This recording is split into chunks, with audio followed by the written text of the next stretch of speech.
الظاهرين اللهم لا علم لنا إلا ما علمتنا وإنك أنت علام الغيوب اللهم علمنا ما ينفعنا وانفعنا بما علمتنا وزدنا علما. Je commence par l'évocation du nom de Allah, le premier dont l'existence n'a pas de début, celui qui existait avant toute chose et qui n'a pas subi de changement par la création de l'eau, du trône et des autres êtres créés. Après avoir créé l'endroit qui a commencé à exister par l'existence de l'eau, il ne s'est pas trouvé dans un endroit. Et après avoir créé le trône, il ne s'est trouvé ni sur le trône, ni au-dessus de celui-ci. Il a le dessus de suprématie et non le dessus spatial. Il a l'élévation d'éminence et non l'élévation spatiale. Et s'est éloigné de l'agrément de Allah, celui qui a rendu notre Seigneur dépendant de sa création. La louange est donc à Allah, qui a dit dans son livre وَمَا قَدَرُ اللَّهَ حَقَّ قَدْرِهِ. Interprétation: et ils n'ont pas apprécié Allah à sa juste valeur.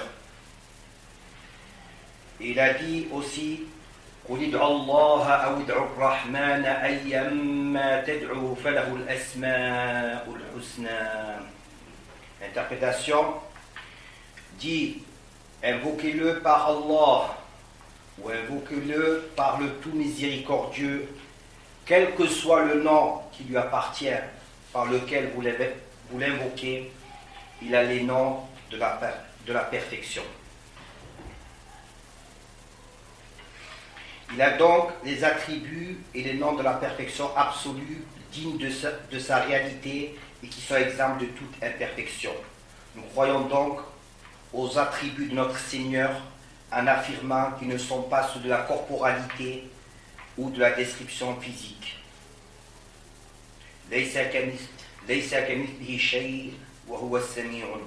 Interprétation: aucun être ne lui ressemble et il est l'entendant et le voyant.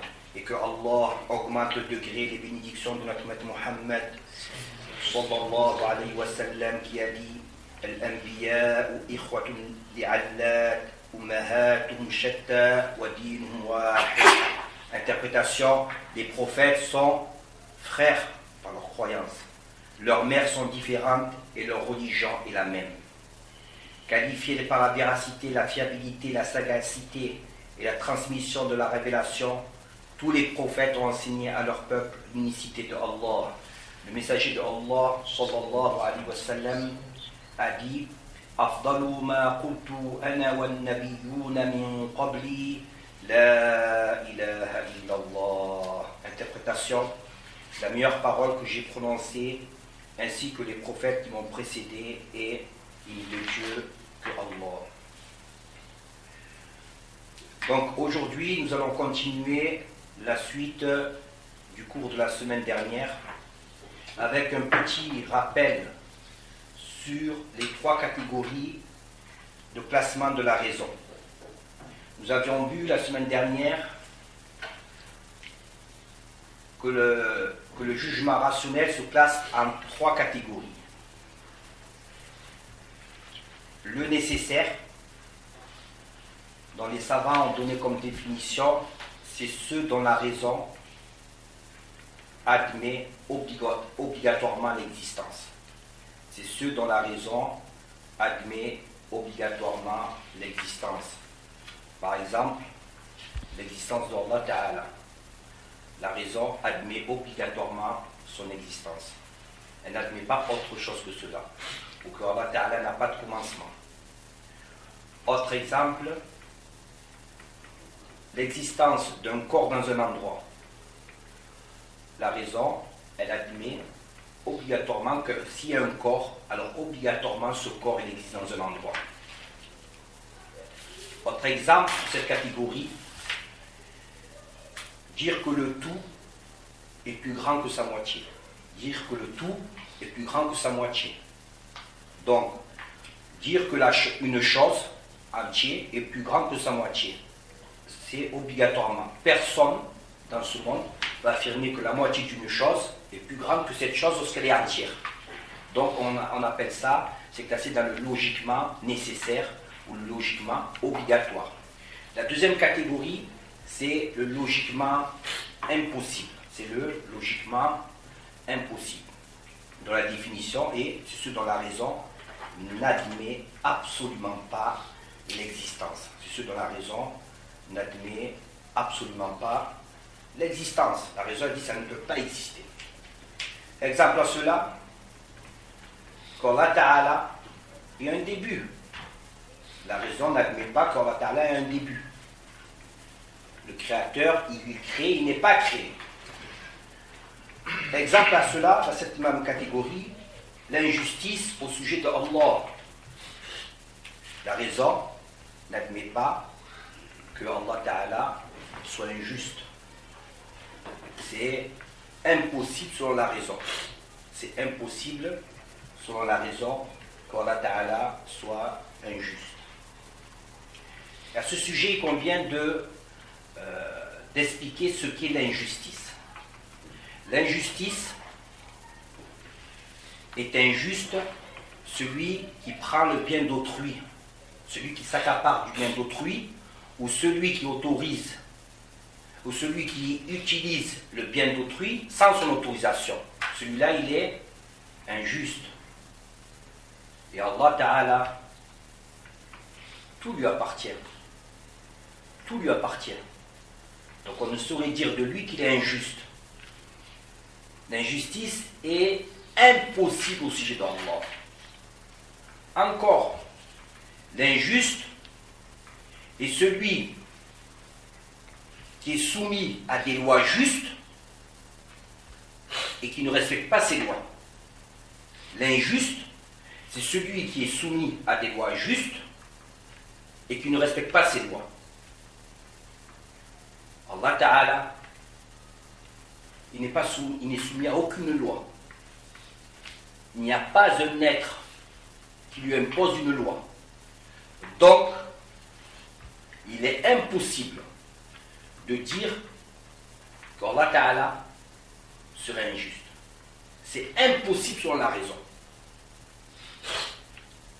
C'est impossible, ça fait partie du domaine impossible. Dieu fait ce qu'il veut. Il n'a pas de compte à nous rendre. À partir de là, vous avez tous étudié, on a tous étudié avec Cheikh Samir les 40 hadiths de l'imam al-Nawawi. Qu'Allah Ta'ala lui fasse miséricorde. Et parmi les hadiths, il y a un hadith qui convient de bien comprendre. Le hadith, c'est le suivant. C'est un hadith Qudsi. Un hadith Qudsi, c'est un hadith où le prophète mentionne au départ que c'est la part que Allah Ta'ala dit. Donc ce hadith, c'est quoi? Allah Ta'ala dit Ya ibadi inni haramtu zulma ala nafsi wa ja'altuhu baynakum muharrama fala tazalamu. Interprétation. Ô mes êtres créés, je ne suis pas concerné par l'injustice et je l'ai rendu interdit parmi vous, alors ne soyez pas injustes les uns envers les autres.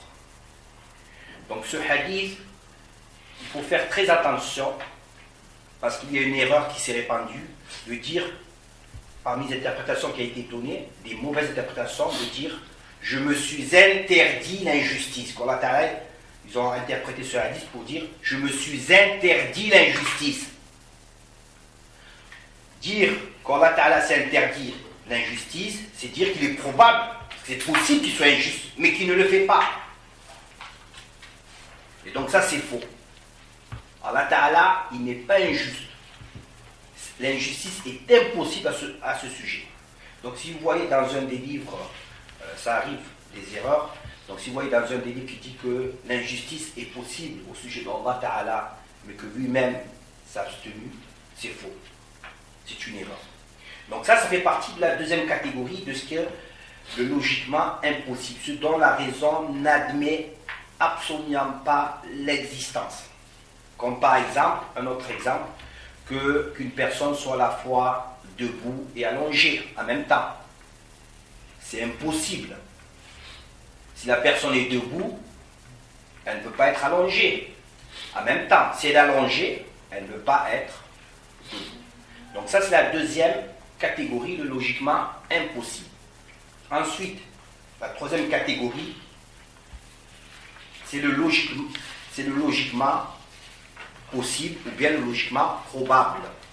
C'est ce dont la raison peut concevoir aussi bien l'existence un moment que l'inexistence un autre moment.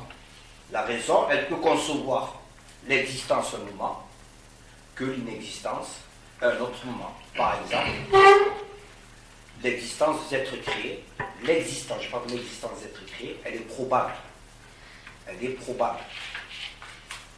Donc la raison, si Allah Ta'ala avait voulu, il n'aurait pas existé les êtres créés. Elle est probable. Tous les êtres créés, leur existence, elle est probable. Ça veut dire quoi? Ça veut dire qu'ils n'existent pas de toute éternité. Ça veut dire leur existence est un début. Et si Dieu avait voulu, il ne les aurait pas créés. Donc ça, c'est le classement de la raison sur ces trois catégories. Nous allons continuer le cours de la dernière fois. Nous allons reprendre.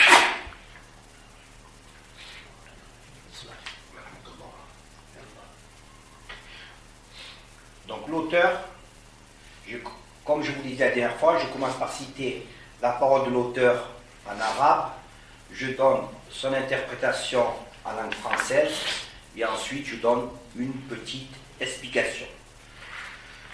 Donc, l'auteur, Mohammed ibn Yusuf al-Sanusi, rahimallah, a dit, قال المؤلف ويجب على كل مكلف شرعا أن يعرف ما يجب في حق مولانا جل وعز وما يستحيل وما يجوز.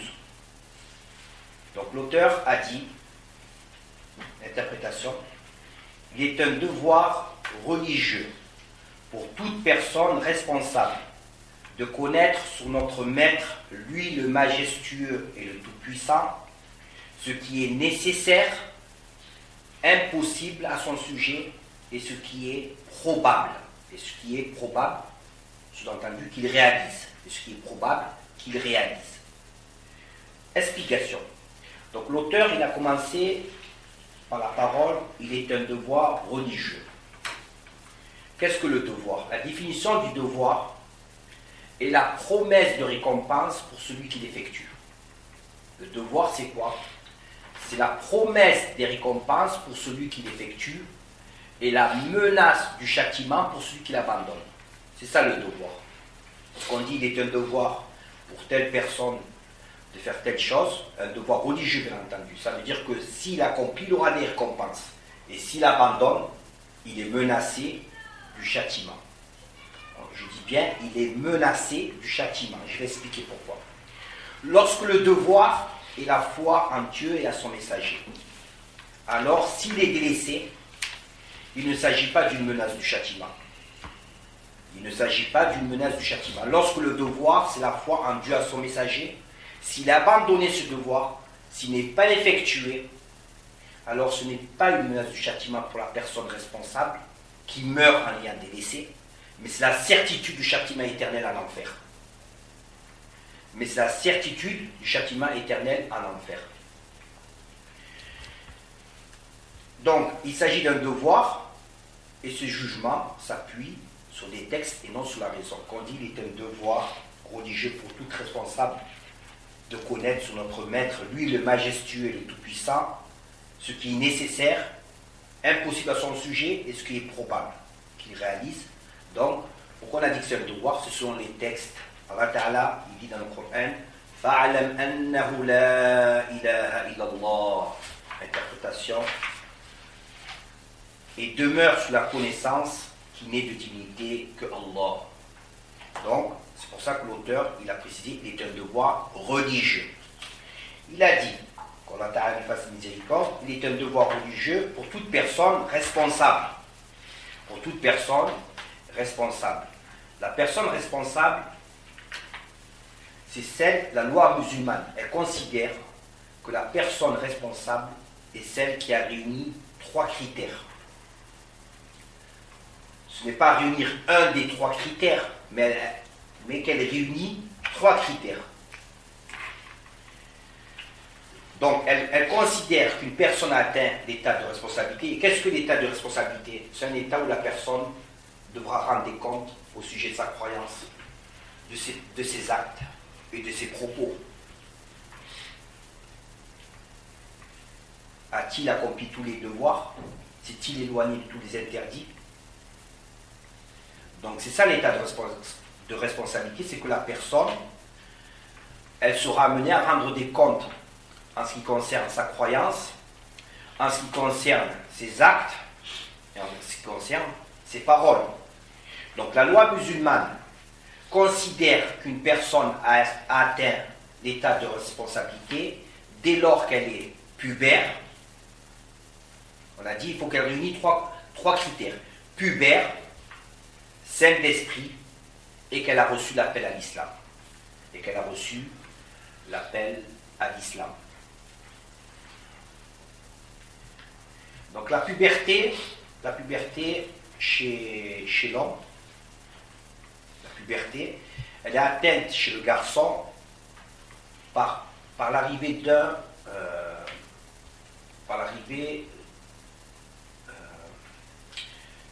il y a deux indices qui permettent, il y a deux signes, par l'arrivée d'un des deux signes.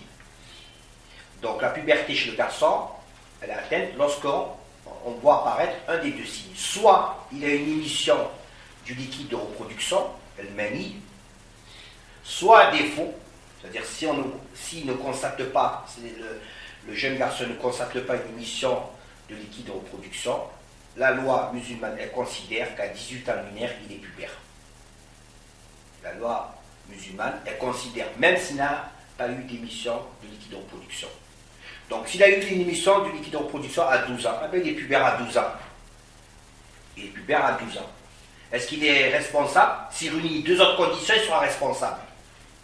Mais concernant sa puberté, s'il a eu à 12 ans une émission de liquide de reproduction, il est responsable sur la loi musulmane. À défaut, si à 12 ans il ne l'a pas, 13 ans, 14 ans, 15 ans, 16 ans il ne l'a pas, 17 ans, la loi musulmane dit à 18 ans lunaire, qu'il est constaté qu'il est eu ou pas, il est obligatoirement responsable sur la loi musulmane. Chez la fille, c'est les mêmes signes, sauf qu'elle a un signe de plus.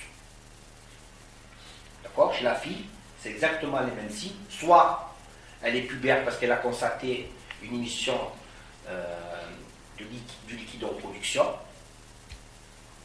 soit elle a constaté l'arrivée des menstrues. Donc c'est un signe en plus pour la fille, c'est l'arrivée des menstrues. Et à défaut, si elle n'a constaté ni l'émission de liquide de reproduction, ni l'arrivée des menstrues, la loi musulmane, pareil, elle considère qu'à partir de 18 ans lunaire et non pas solaire, qu'elle est pubère. Donc le responsable, c'est qui? C'est la personne qui est pubère, saine d'esprit. Saine d'esprit, ça veut dire quoi? Ça veut dire que les fous ne sont pas responsables. Donc imaginons qu'une personne, elle est pubère. Elle a 30 ans, elle est pubère, mais elle est folle. Elle n'a pas sa raison.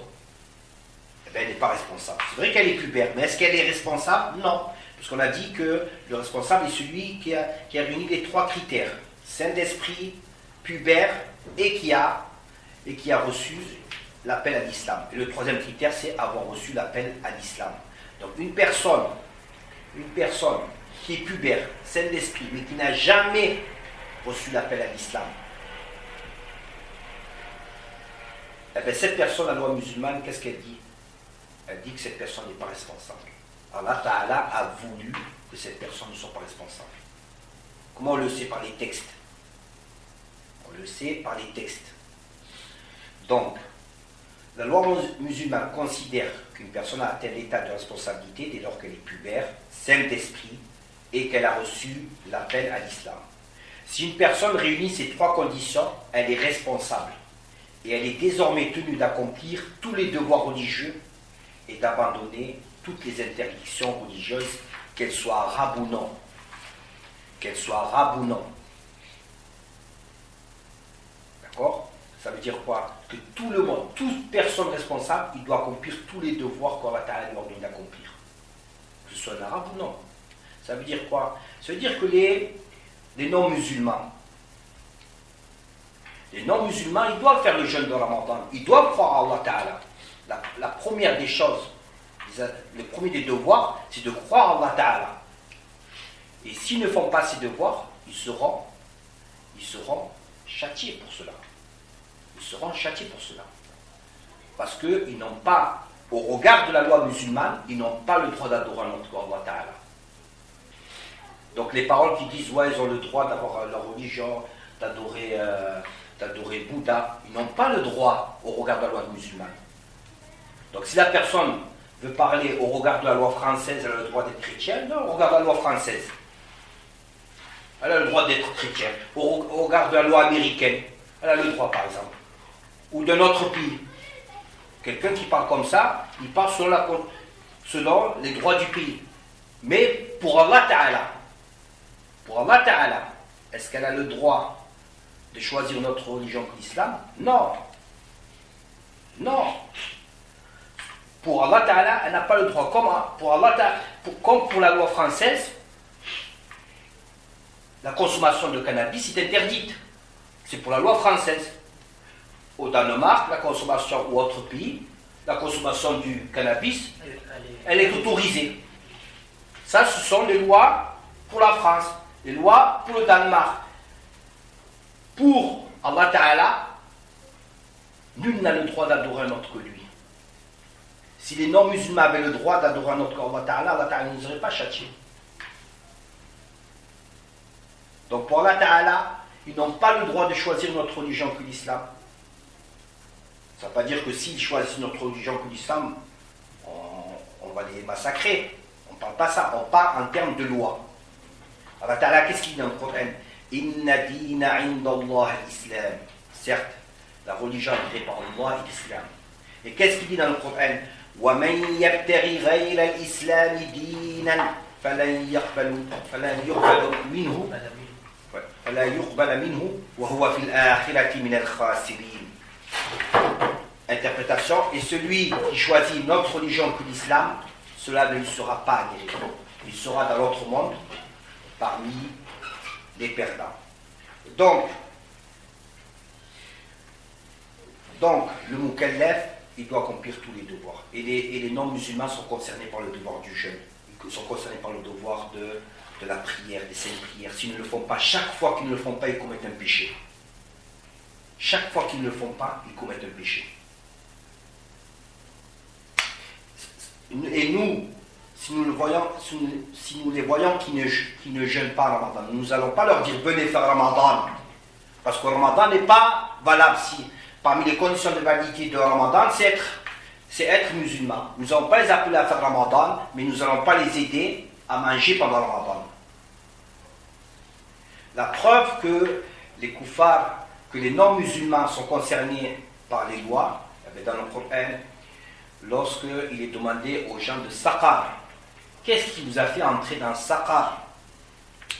Ils ont répondu, nous n'étions pas de ceux qui accomplissent la prière. Nous ne donnions pas à manger aux pauvres. Nous controversions avec ceux qui controversaient. Et nous traitions de mensonges le jour de la rétribution. Donc ils ont traité de mensonge le jour de la rétribution. Celui qui traite le jour de mensonge,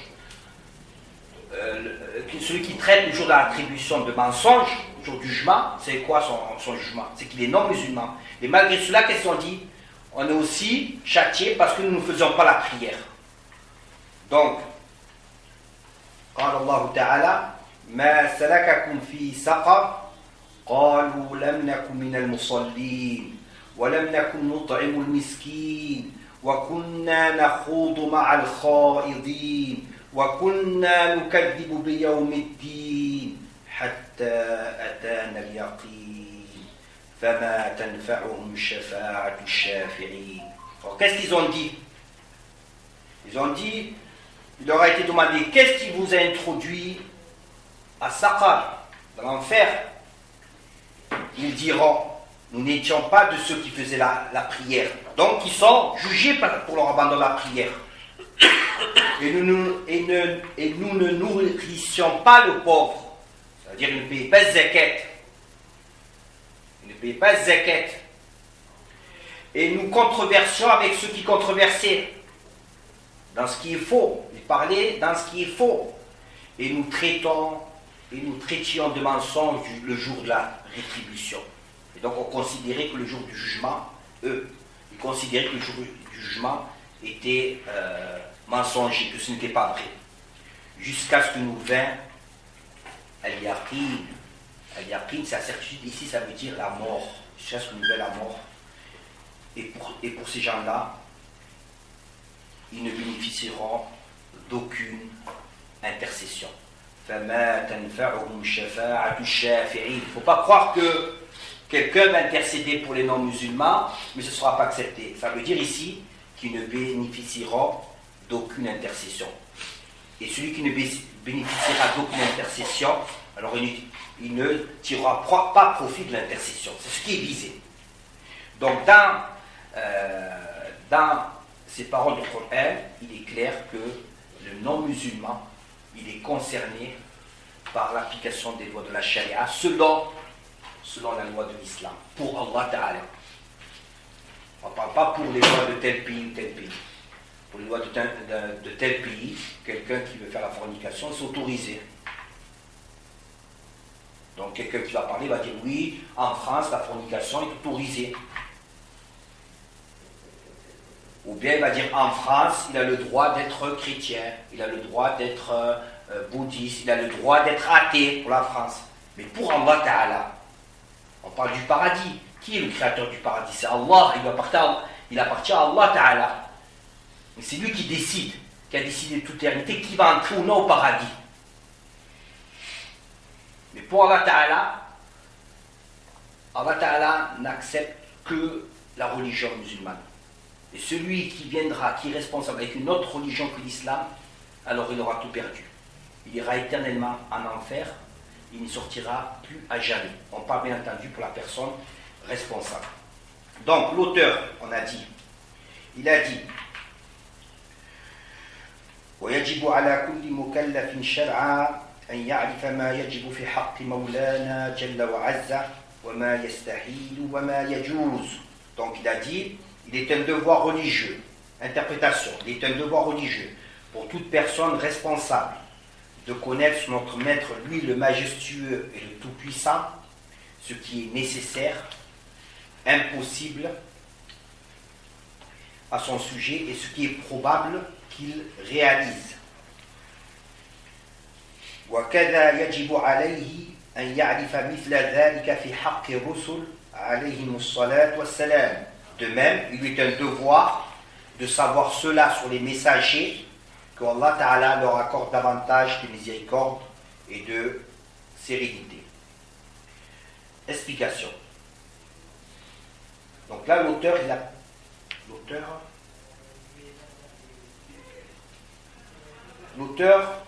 il a dit, il est un devoir religieux pour toute personne responsable de connaître notre maître, lui le majestueux, le tout-puissant, ce qui est nécessaire, impossible à son sujet, et ce qui est probable qu'il réalise. Donc, Allah Ta'ala, n'étant pas limité, il nous est impossible de connaître tout ce qui est nécessaire, impossible à son sujet, et ce qui est probable qu'il réalise. C'est impossible qu'on connaisse tout. C'est pourquoi l'auteur désigne ici par le devoir de connaître une connaissance globale et non pas une connaissance totale. Il a dit il est un devoir de connaître ce qui est nécessaire au sujet de Allah Ta'ala. Est-ce que l'être humain, on peut connaître tout sur Allah Ta'ala? Non. Donc ce qui vise ici, c'est une connaissance globale. Ainsi, la connaissance globale de ce qui est nécessaire à Allah, c'est de croire qu'il est qualifié par les attributs de la perfection absolue digne de lui. Donc la connaissance globale de ce qui est nécessaire à Allah, c'est global, c'est de croire qu'il est qualifié par les attributs de la perfection absolue digne de lui. Concernant ce qui est impossible à son égard, à l'égard de Allah, c'est de croire qu'il est exempt de tout ce qui constituerait une imperfection à son sujet. Et concernant ce qui est possible qu'il réalise, c'est de croire que la réalisation ou non de tout ce qui admet aussi bien l'existence que l'inexistence est possible au sujet de Allah. Ça, c'est la connaissance globale. Et l'auteur, lorsqu'il dit qu'il est un devoir pour toute personne responsable de connaître ce qui est nécessaire au sujet d'Allah, ce qui est impossible et ce qui est probable, on a dit que puisque Allah Ta'ala n'est pas limité, ses attributs ne sont pas limités. Donc nous ne pouvons pas tout connaître au sujet d'Allah Ta'ala. Donc l'auteur, par cette phrase, il vise une connaissance globale. De même, concernant les prophètes et les messagers, la connaissance globale de ce qui est nécessaire à leur sujet, c'est de croire qu'ils sont qualifiés par la véracité, la transmission du message, la fiabilité et la sagacité. Je n'ai pas compris, tu as utilisé le terme global. Oui. Pourquoi il y a une autre connaissance Détaillé. détaillée. Là, il a parlé globalement, détaillé, par exemple, au sujet d'Allah Ta'ala, c'est lorsqu'on va voir les 20 principaux attributs d'Allah Ta'ala. C'est détaillé. Ça, c'est les détails. Détaillé.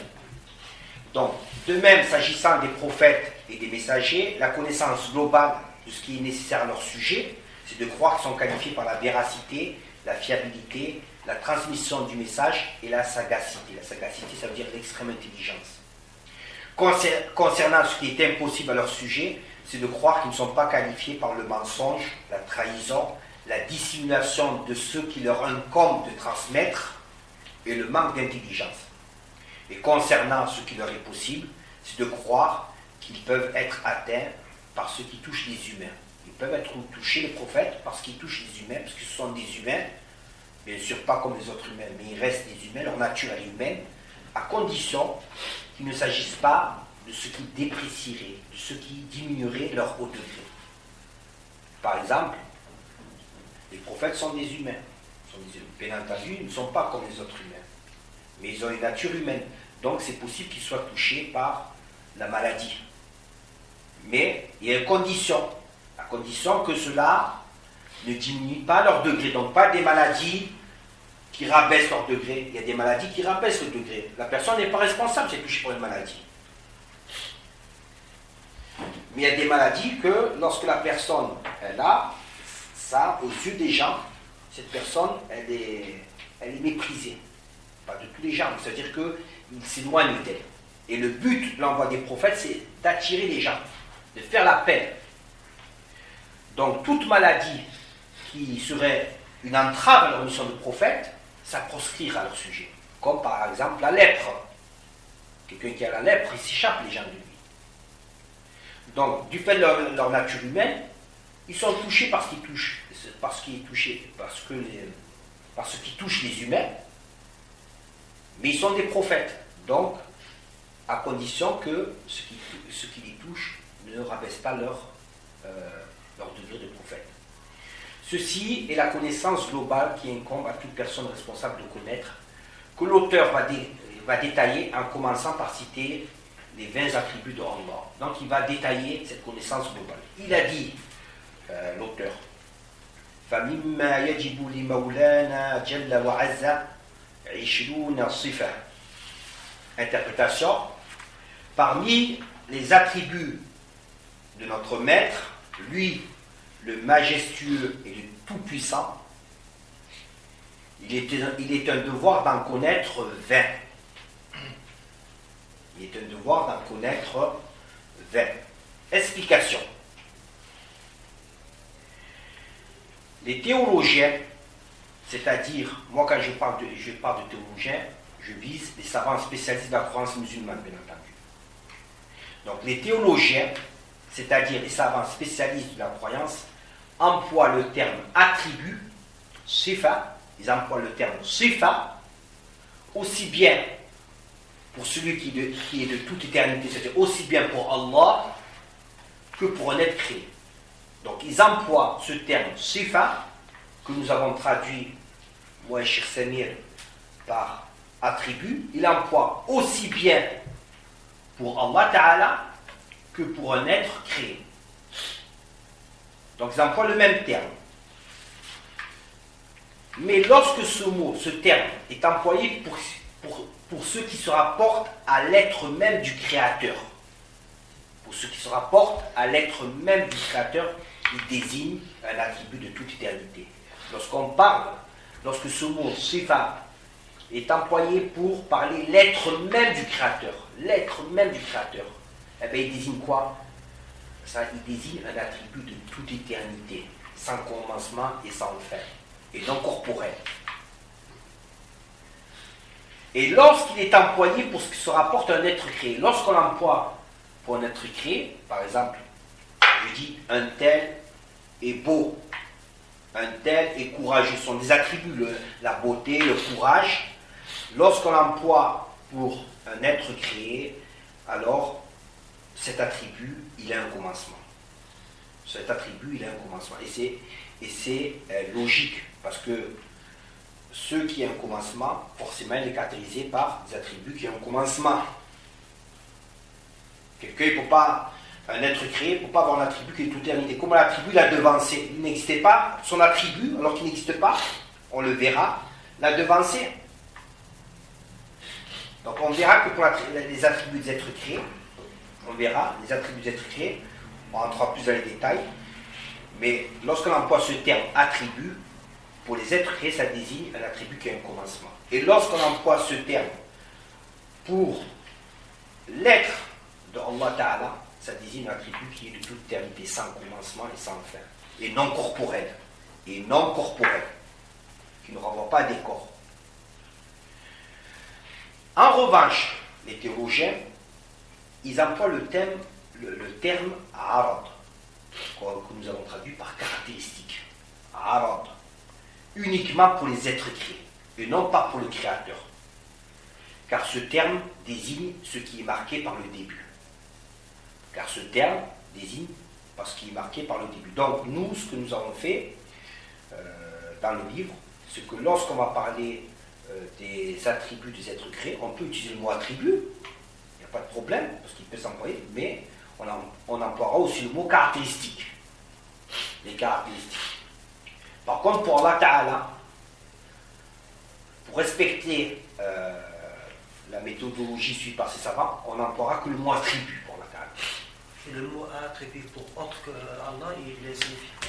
C'est pas la même signification. Ben pour un autre, pour Allah Ta'ala, ça désigne un attribut qui est créé, qui a un début, parce qu'il caractérise celui qui est créé. Donc forcément, l'attribut est créé.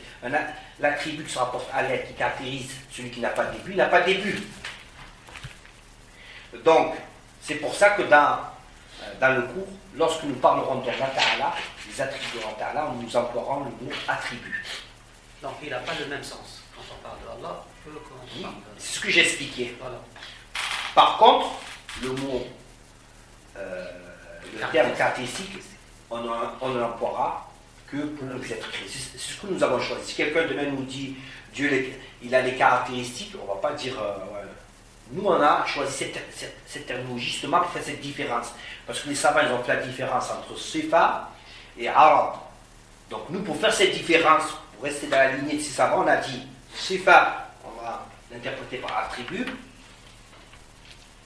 Et l'attribut, on peut employer ce terme pour le Créateur. Et là, il désigne, lorsque cet attribut, il se rapporte à l'être d'Allah Ta'ala, il désigne l'attribut de toute éternité, sans commencement, sans fin et non corporel. Et on l'emploie aussi, on peut l'employer aussi pour les êtres créés. Mais puisque c'est un être créé, il désigne un attribut qui est créé. Par contre, et toujours pour rester dans la lignée du savant, on va employer uniquement le mot caractéristique pour les êtres créés. Parce que justement, les savants, ils ont fait cette différence.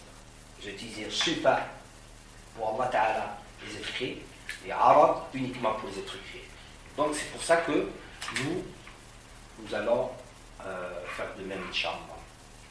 Donc lorsque l'auteur il a dit parmi les attributs de notre maître, lui le majestueux, le tout-puissant, alors il a utilisé l'adverbe parmi en interprète. Il a dit fa mimma. Donc lorsqu'il a employé l'adverbe parmi, il nous fait comprendre que les attributs d'Allah Ta'ala ne se réduisent pas, ne sont pas limités à ces 20 attributs. Donc les attributs d'Allah Ta'ala, ils ne se réduisent pas et ne sont pas limités à ces 20 attributs. Une personne, il ne faut pas qu'elle croie qu'Allah Ta'ala n'a que 20 attributs. Il en est ainsi Car Allah est le créateur des limites et il n'est pas limité. Allah Ta'ala est le créateur des limites et il n'est pas limité. Celui qui est limité, c'est l'être créé. En effet, si cet être créé est une matière, j'ai employé le mot matière. La dernière fois, j'ai utilisé un mot, je vous ai dit, pour revenir au le cours précédent, je vous ai dit que les existants sont de deux catégories. Les existants, c'est-à-dire ceux qui existent, se classent dans deux catégories. Le créateur et les êtres créés. Celui qui sait faire la différence entre le créateur et les êtres créés, c'est la science du tawhid. C'est ça le tawhid. C'est de faire la différence entre celui qui n'a pas début du créateur et les autres êtres créés. Et je vous avais dit que les êtres créés,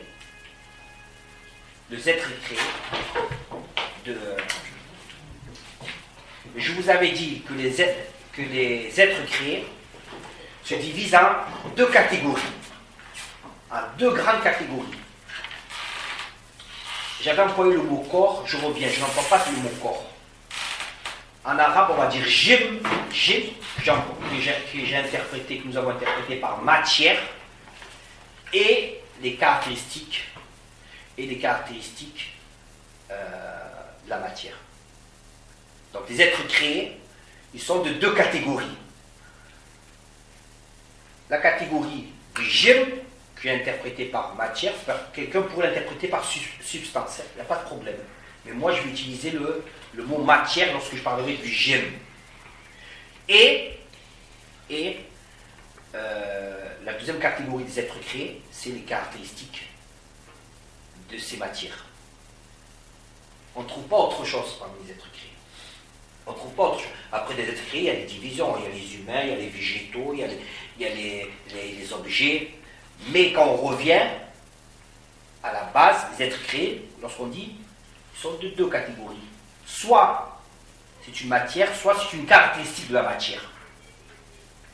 Je n'emploie pas le mot corps. Je n'emploie pas le mot corps parce que chez les théologiens, le mot corps, c'est ceux qui acceptent la division. Et donc, il n'entre pas dans la définition du mot corps la particule élémentaire. Parce que le corps, à partir du moment où on le divise, à un moment donné, on va arriver à une particule qu'on ne peut plus diviser, ce qu'on appelle la particule élémentaire. Elle est créée, donc elle fait partie des êtres créés. Donc si je dis les êtres créés sont de deux catégories, les corps et les caractéristiques des corps, j'ai oublié de parler de la particule, qui n'est pas un corps. Un corps est composé, on parle d'un corps lorsqu'il y a deux particules élémentaires. Au minimum. Au minimum. D'ailleurs, c'est pour ça qu'on peut les séparer. Pourquoi cette terminologie? Parce que ce sont les savants du tawhid qui l'ont employé. On citera les preuves que les savants du tawhid l'ont utilisé. Parmi ceux-là, l'imam al-Qurtubi. Son tafsir cite cette terminologie. Donc, tout ça pour dire que quoi? Pour dire que la particule élémentaire, elle occupe un espace. Elle occupe, comme un corps, elle occupe un espace. La différence, c'est que, par rapport au corps, c'est qu'elle n'est pas divisible. Et ce qui réunit le tout, c'est jim. Lorsqu'on dit jim, chez les savants du tawhid, ça désigne les corps et la particule élémentaire. Donc, on a dit que l'auteur, il emploie l'adverbe parmi, lorsqu'il a dit parmi les attributs de notre maître, il était le devoir d'en connaître 20. Il emploie l'adverbe parmi pour nous faire comprendre que les attributs d'Allah Ta'ala ne se réduisent pas à ces 20. Pourquoi? Parce que Dieu n'est pas limité, ses attributs ne sont pas limités. Celui qui est limité, c'est l'être créé.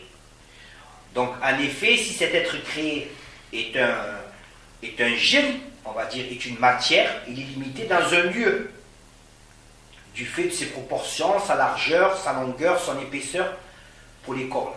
Là. Donc, si cet être créé est un corps, il est limité dans un lieu, du fait de ses proportions, sa largeur, sa longueur, son épaisseur, et dans le temps. Il est limité dans le temps, du fait que son existence existe à un certain moment, et pour une période fixée par Allah Ta'ala.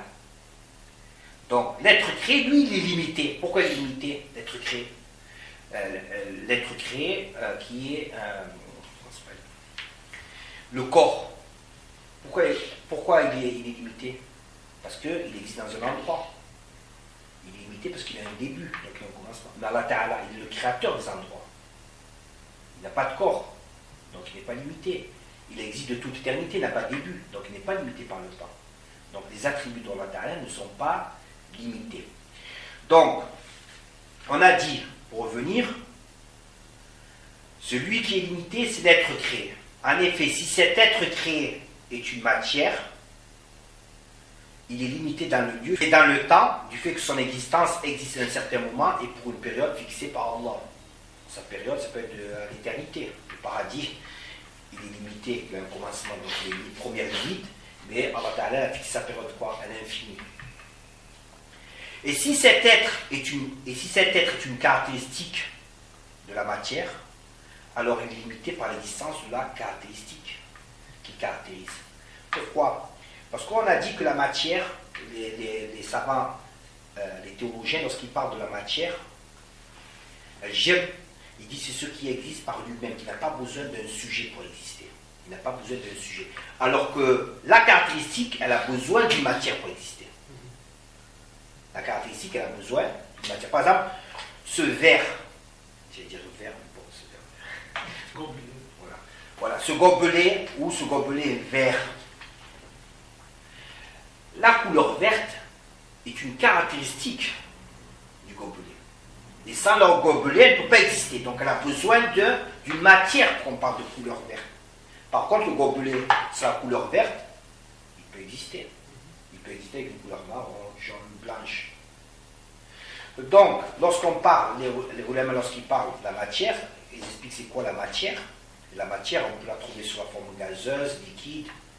C'est quoi la matière? C'est ce qui occupe un espace. C'est ça la matière, c'est ce qui occupe un espace. D'accord? Substance, on peut dire. Voilà, une substance, on peut dire une substance aussi. Et donc, lorsqu'il parle de la matière, on va dire, je veux garder le mot matière, parce que c'est le mot que j'ai choisi. Mais les mots, on peut les changer par la suite. Les mots, justement, ce qui est bien, lorsqu'il y a un cours, c'est qu'on a des idées, on a de nouvelles idées qui nous viennent, on peut remettre en question les termes qu'on a choisis.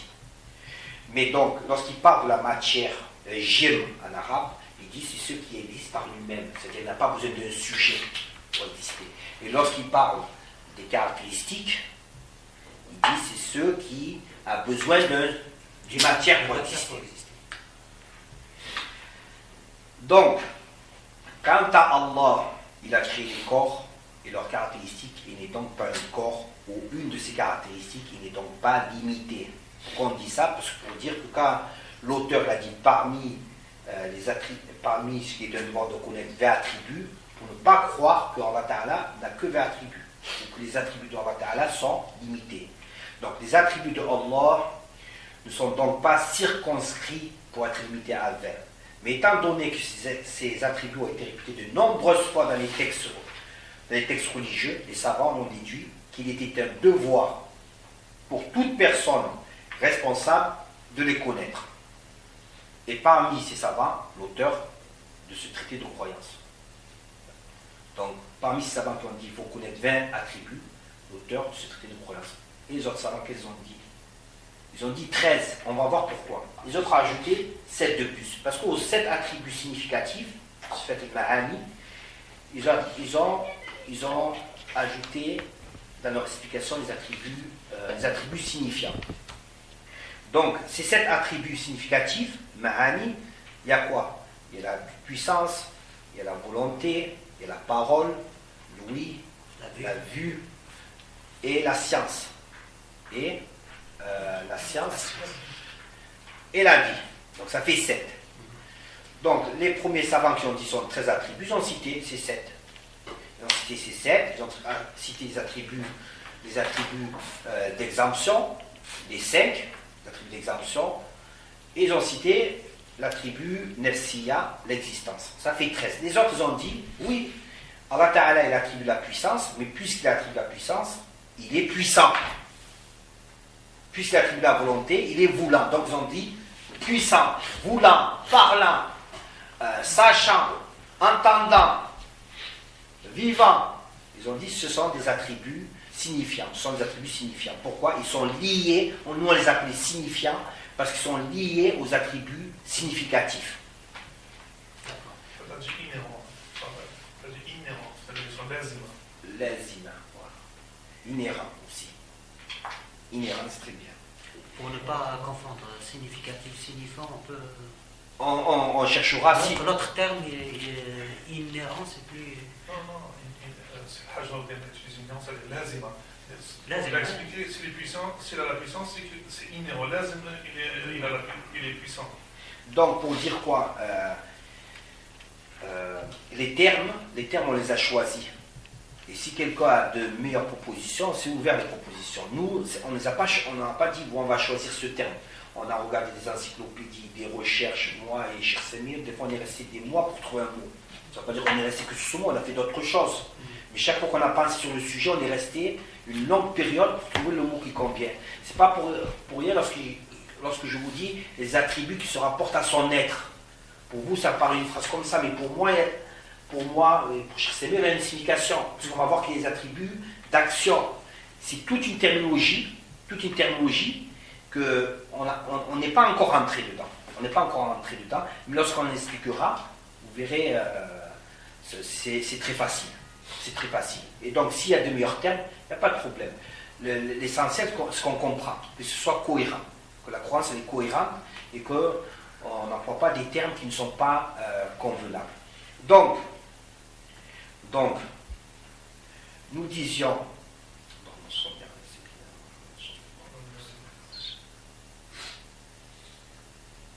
Et donc, on a dit que l'auteur de ce traité de croyance, il va citer il fait partie de ceux qui ont cité 20 attributs. Et justement, puisqu'on parle d'attributs, je vais terminer le cours avec une remarque. Et elle n'est pas des moindres, cette remarque. Elle est importante. Bon, il y a plusieurs classifications des attributs. Cette classification d'attributs en 20 ou 13, en réalité, c'est nous, c'est dans notre esprit. Allah, il n'est pas divisé un attribut, deux attributs, trois. Mais nous, on a besoin d'organiser. On a besoin d'organiser notre connaissance. Comme une personne, lorsque, par exemple, elle veut nettoyer sa voiture, elle a besoin de choisir par quel côté de la voiture elle va commencer à laver. Pour que ce soit organisé, parce que sinon, elle va se dire, j'ai les faux, je n'ai pas fait ça.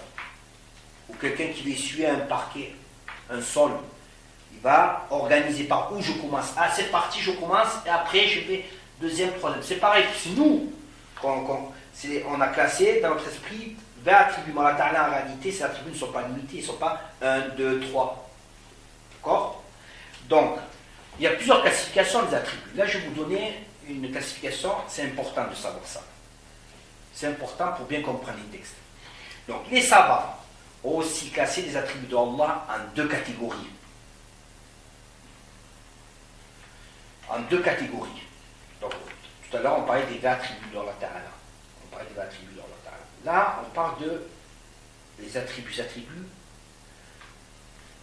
ils ont un autre classement. C'est un classement en deux catégories.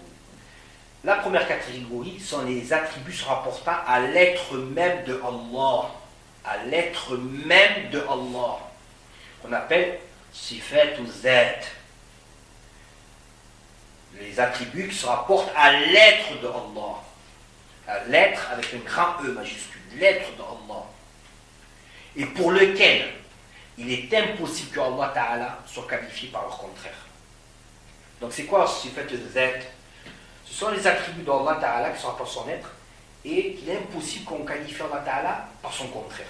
Pourquoi? Il y a des attributs que l'on peut qualifier Allah Ta'ala par cet attribut son contraire. Oui, comme par exemple lorsqu'on dit Allah Ta'ala l'attribut de donner la vie. Le contraire de donner la vie c'est quoi? C'est donner la mort. Donc, donner la vie, est-ce qu'on peut caractériser Allah Ta'ala par l'attribut de donner la mort? Oui. Donc, ce n'est pas un attribut, c'est pas un attribut qui se rapporte à l'être de Allah Ta'ala. On va le voir, ça va être un attribut qu'on appelle les attributs d'action. Sifat ou l'af'al. Donc, on a deux catégories. Sifat al-Zat, les attributs qui sont rapportés à l'être, et les attributs d'action, Sifat al-Af'al. La première catégorie, ces deux catégories, c'est quoi? Ce sont les attributs qui se rapportent à l'être même de Allah, et pour lesquels, comme on les reconnaît, c'est qu'il est impossible que Allah soit qualifié par leur contraire, tels que les attributs de l'existence. Est-ce qu'on peut qualifier par Allah Ta'ala par la non-existence? Non.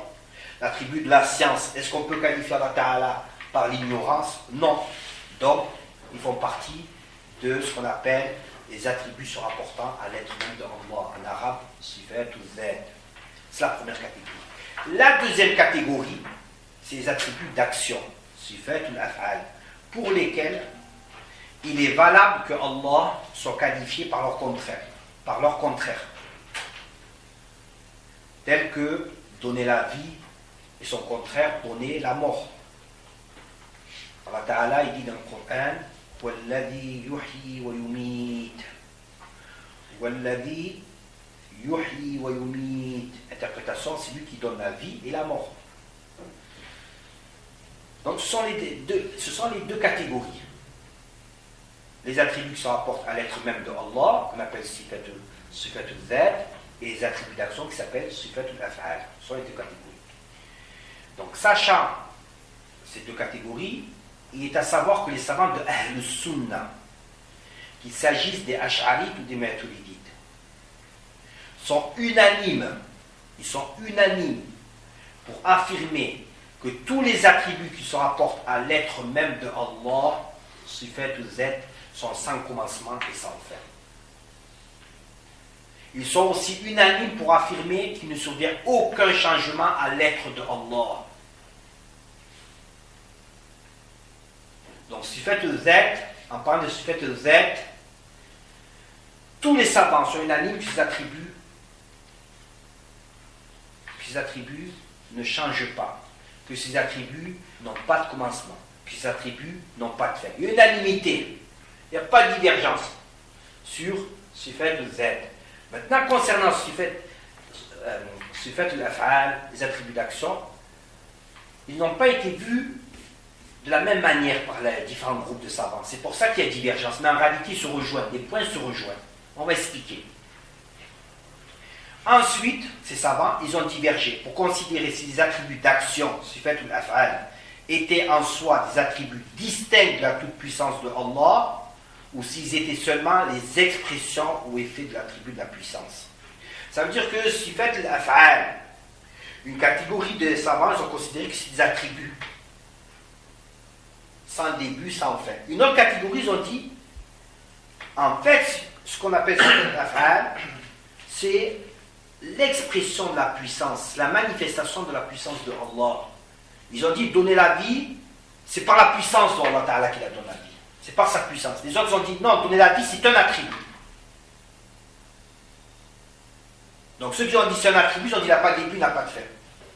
Ceux qui ont dit, c'est une manifestation de la puissance d'Allah Ta'ala, donc une expression de la puissance d'Allah Ta'ala, ils ont dit que c'est un début, une fin. Donc, pour expliquer sifat al-af'al, on a dit que les savants ils ont divergé pour considérer si les attributs d'action, sifat al-af'al, étaient en soi des attributs distincts de la toute-puissance de Allah, ou s'ils étaient seulement les expressions ou effets de l'attribut de la puissance. Ceux qui les ont considérés comme étant en soi des attributs, et non pas les effets de l'attribut de la toute-puissance de Allah, on dit ils sont de toute éternité, sans commencement et sans fin. Ceux qui ont considéré que c'était des attributs en soi, ils ont dit ils sont de toute éternité. Ils n'ont pas de début, ils n'ont pas de fin. Et il s'agit des Maturidites. Et ceux qui les ont considérés comme étant des expressions ou effets de la toute-puissance de Allah, on dit qu'ils ont un début et il s'agit des Ash'arites. Pourquoi? Une catégorie elle a dit non, la puissance d'Allah Ta'ala, elle n'a pas de début, elle n'a pas de fin. Mais donner la vie, c'est pas la puissance, c'est une expression. Les Maturidites, ils ont dit, donner la vie, c'est un attribut d'Allah Ta'ala. Et donc, il n'a pas de début, il n'a pas de fin. Elle est là, la divergence en réalité, c'est la manière de considérer. est-ce que c'est un attribut par lui-même ou est-ce que c'est une expression de la puissance d'Allah Ta'ala, une manifestation de ce qu'Allah Ta'ala a créé par sa puissance. En conclusion, et toujours avec l'exemple de donner la vie. En conclusion, et toujours avec l'exemple de donner la vie. Pour les Maturidites, Allah de toute éternité a l'attribut de donner la vie. Et il la donne par cet attribut. De même pour les Ash'ari, Allah est aussi qualifié par le fait de donner la vie. Mais celui-ci se réalise non pas par l'attribut de donner la vie, mais par sa toute puissance. Et donc, donner la vie pour les Ash'arites est une expression de la toute puissance de Allah. Et c'est pourquoi ils disent le fait de donner la vie est créé par la puissance de Allah qui, elle, n'est pas créée. Donc la divergence, elle vient juste de ce détail. C'est pour ça que lorsqu'on va enseigner sur l'école de l'imam al-Ash'ari, on va dire, lorsqu'on va parler de ce fait de Z, vous allez voir souvent, je vais parler des attributs qui se rapportent à son être, pour ne pas parler des attributs d'action. Parce que vous verrez dans certains livres, ça peut choquer certains, les attributs d'action sont créés. Je me rappelle, Jean-François m'a apporté un livre où il était écrit les attributs d'action sont créés. En fin de compte, ce qui est visé, ce sont l'expression de la puissance d'Allah Ta'ala. Allah Ta'ala donne la vie, donne la mort, il élève, il rabaisse. D'accord, la subsistance. Donc, ça, ce sont des attributs d'action. Les Ash'arites, ils ont considéré comme des expressions de la puissance d'Allah Ta'ala. C'est pour ça qu'ils ont dit, ils sont créés, puisque c'est l'expression de la puissance d'Allah Ta'ala. L'attribut de la puissance n'est pas créé, mais ce qui se manifeste est créé. Alors que les maîtres ils ont dit, donner la vie, c'est un attribut en lui-même. Il n'est pas créé. Donc c'est pour ça que lorsqu'on va enseigner selon l'enseignement de l'école Ash'arite, on va dire, les attributs qui se rapportent à l'être d'Allah Ta'ala, ils sont sans début, sans fin. Par contre, quand on enseigne selon les maîtres on va dire, les attributs d'Allah Ta'ala sont sans début, sans fin.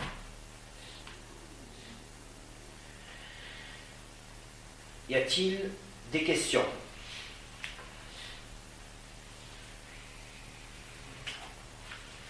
Donc il n'y a pas de questions. Donc le cours il va s'achever, Inch'Allah. On vous rappelle, je tiens toujours pour le Cheikh Ahmed. D'accord. D'accord. Ben, on vous retrouve, Inch'Allah, dans 15 minutes pour la seconde partie du cours, Inch'Allah.